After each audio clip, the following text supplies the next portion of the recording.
Dimensionmedios.com, impactando tus sentidos. Como clave poética, el realismo, el lenguaje normalizado y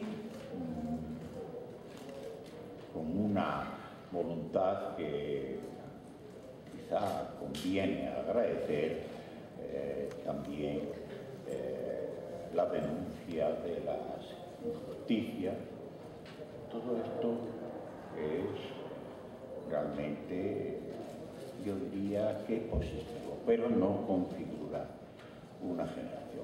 Incluso uno de los poetas mayores de la generación del 50, Jaime Gil de Viedma, en algún momento de su vida, y para que no haya dudas, diré que fue en una entrevista en la que el entrevistador era Jesús Fernández Palacios, un poeta gaditano, dijo simple y llanamente que la operación de configurar teóricamente una generación del 50 había sido una operación de marketing. Mi vocación es la de poeta provinciano y menor, acabo de decir, y el ser ajeno a ese grupo que no generación no tiene ni mérito ni demérito por mi parte. Se ha producido con naturalidad. No tengo nada más que decir, querido Antonio. Bueno, ahora la pregunta para Juan Gelman. Hace un par de días también se celebraba aquí en el ámbito de estas jornadas un encuentro universitario sobre dos grandes figuras, dos grandes mujeres de América y de España, que fueron Sor Juana Inés de la Cruz y Teresa de Ávila. Dos mujeres valientes, luchadoras, que se adelantaron a su tiempo, que creyeron en sus vidas y en sus obras. Y hay en la obra, en la poesía de Gelman, hay esa presencia concretamente de Teresa de Ávila, ¿no? Hay unos poemas magníficos, atmosféricos también, que deshacen la estructura del poema, y hay un espíritu, una sintonía especial. ¿Qué significa en ese libro Teresa de Ávila, o qué ha significado en general la figura de esta escritora castellana? Bueno, ante todo quisiera referirme al tema de la generación, ¿no? Porque yo no creo en la generación, yo creo en los poetas. Hace más o menos 30 siglos, uno de los poemas que por primera vez Anónimos recogió la escritura china, cuando la hubo, es un poema que dice, de un anónimo, repito, es un poema que habla de un pastor que está a 10.000 li, que para los chinos es una distancia infinita. Ellos definen al mundo como las 10.000 cosas.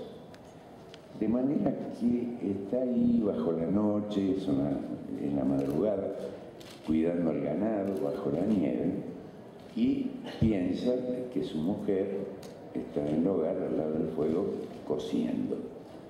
El último verso dice: él escucha el sonido de sus tijeras bajo la noche profunda.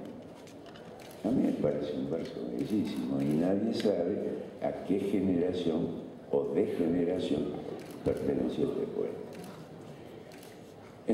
Bueno, con respecto a tu pregunta, Antonio, lo que sucede es que, por un lado, Sor Juana tiene una definición de la belleza muy extraordinaria, para mi gusto, que es el de la espiral, y que esto va en contra de, digamos, es otra definición que nada tiene que ver con la definición, por ejemplo, de John Donne, que para él la belleza era el círculo. Está ese poema que se llama El compás. empiezo donde termino. Pero la figura de la espiral me parece, ¿cómo decirlo?, mucho más abarcadora y mucho más cierta. Por un lado, la espiral se mueve también de acuerdo a los vientos de la época, y por el otro, para quien escribe, es como ver las mismas obsesiones desde otro punto de vista cada vez.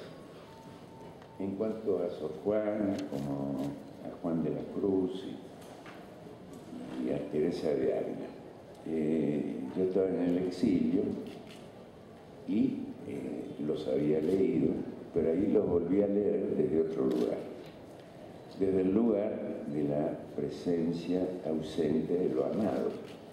Para ellos Dios, para mí el país, las pérdidas, los amigos, mi hijo, etc. Y ahí encontré una gran compañía desde ese punto de vista. No solo en ellos, también en las beguinas y también en el maestro Hecker y también en los rollos del mal muerto, etcétera, etcétera. Es decir, esa presencia de la pérdida que nunca se ausenta. Y esto fue. Entonces lo que entablé es una especie de diálogo con esa lengua, la lengua de ellos, que por otra parte me parece una lengua todavía fecunda. Es decir, yo creo que hay callejones de la lengua castellana que no se han cerrado todavía, que están ahí latiendo y que todavía nos dan de comer. Muy bien. Pues devolvemos la palabra de nuevo a Antonio Gamoneda para que él, bien en teoría o bien en la práctica o los poemas, continúe diciéndoles a ustedes lo que prefieran. Bien, si a ustedes no les parece mal, y yo pienso que además ustedes deben tener voz y hasta voto en esta circunstancia que nos reúne. Yo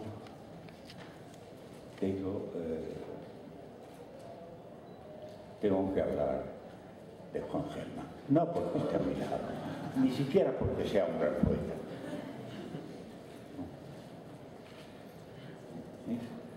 Por otra circunstancia que a mí me preocupa y que me hace crear una distinción entre poetas que son en ambas bandas, porque ya les anuncio que hay, por decirlo así, dos especies, al menos dos, de poetas. Hay poetas que lo son por su capacidad cultural, por su devoción a la historia de la poesía y ciertamente, por una innegable motivación de la sensibilidad. Yo diría que estos poetas son poetas a fuerza de ser inteligentes, cultos y sensibles. Y los hay, y muy notables. Pero hay otra raza de poetas, otra especie también. La raza, con su carga racista, es un poco impropio manejarla aquí. Pero claro, es que no acierto con otras. Son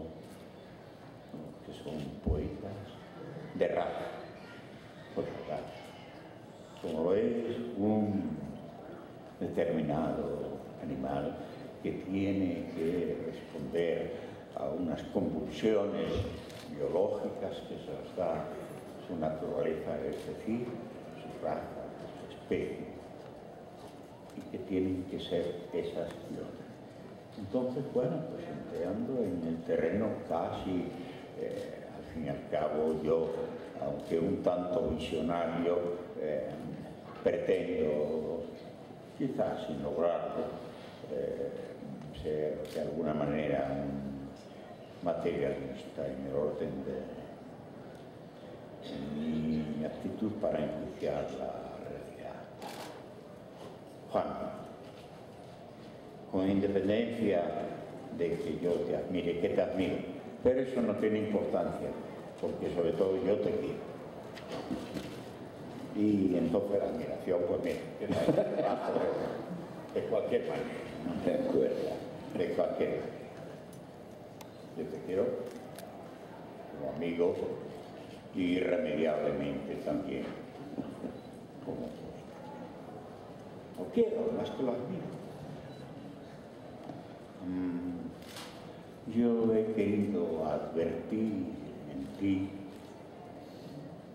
a un poeta de esta segunda especie que he tratado de describir, a un ser humano que no puede ser otra cosa que no lo es por sabiduría, por cultura, que lo es por un impulso que en última instancia sería hasta biológico.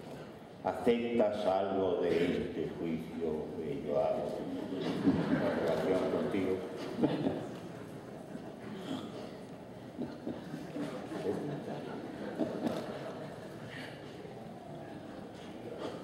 Ahora debiera Jorge Hellman dar su opinión sobre Antonio La Moneda.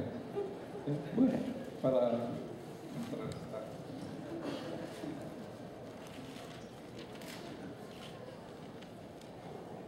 Bueno, yo creo que Gamoneda realmente pertenece a la raza que acaba de definir.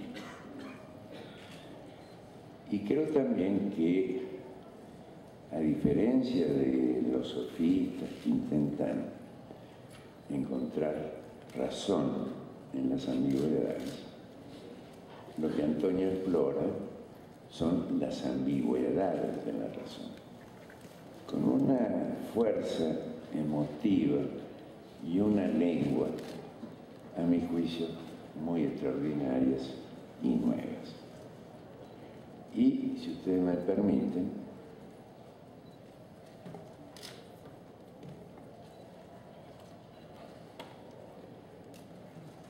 madre, quiero olvidar esta creencia sin descanso. Nadie ha visto un corazón habitado. ¿Por qué este pensamiento irreparable, esta creencia sin descanso? Estar desesperado, estar químicamente desesperado, no es un destino ni una verdad. Es horrible y sencillo, y más que la muerte. Madre, dame tus manos, lava mi corazón, haz algo. Yo,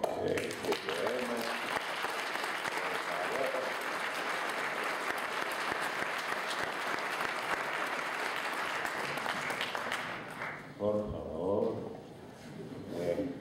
yo quiero a Juan Hellman, pero me hace trampa. Me hace trampa. Yo te he hecho una rigurosa y fuerte pregunta. Tú mismo. Porque resulta que más o menos la que podríamos llamar